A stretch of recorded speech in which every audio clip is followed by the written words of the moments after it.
Ma'am, आज का कार्यक्रम को लेकर के क्या कुछ जानकारी दीजिएगा? ये महागठबंधन के साथियों ने एक बैठक यहाँ रखा था, मुझे आमंत्रित किया। जीत कैसे सुनिश्चित की जाए उसके लिए उन लोगों ने मंत्रणा की और मुझे टिकट मिलने पर खुशी जाहिर किया है, सम्मानित किया है। क्या कुछ कहना है यहाँ के कार्यकर्ताओं का मनोबल तो आप देख रहे हैं। मेहगामा प्रखंड में इतने भारी संख्या में, अभी एक मेहरमा और कल ठाकुरगंटी इसी प्रकार की बैठक है। 24 तारीख को नॉमिनेशन का हम लोगों ने समय तय किया है। 24 तारीख को 11 बजे ऊर्जानगर स्टेडियम में सभा करके फिर जो है नॉमिनेशन हम लोग करेंगे। उसकी तैयारी में अब सभी कार्यकर्ता जुट गए। जनता के बीच में जाना है, अब समय भी काफ़ी कम रहा है, कैसे? मैं 5 सालों तक जनता के बीच रही हूँ।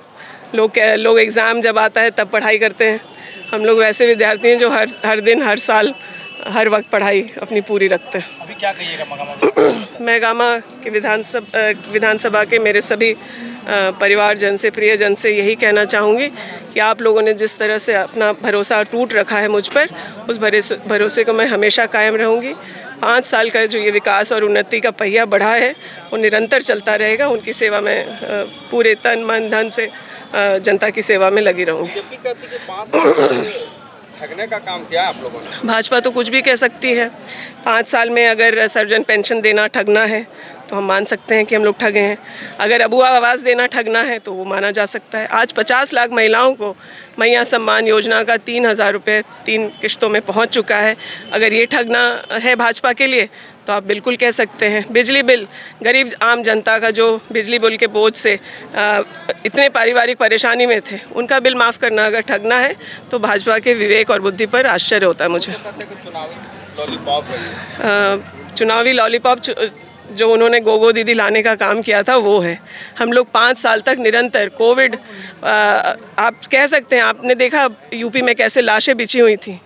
जो हमारे धर्म में लोगों को अंत्येष्टि जला करके की जानी चाहिए थे, उस धार्मिक आस्था को भी भाजपा संभाल नहीं पाई यूपी में।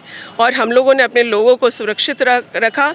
मिनिमम मोर्टेलिटी लोगों का बीमारी से देहांत हुआ और उनको सुरक्षित दूसरे राज्यों से लाना और अपने राज्य में सुरक्षित रखना भी हम लोगों ने सुनिश्चित किया है। एक बड़ा मुद्दा बीजेपी बनाने का प्रयास करे, क्या लगता है कितना बड़ा मुद्दा हो पाएगा? उनका ये मुद्दा फ्लॉप हो गया है और उनको वापस उन्हीं के मुंह पर एक तमाचे की तरह गया है।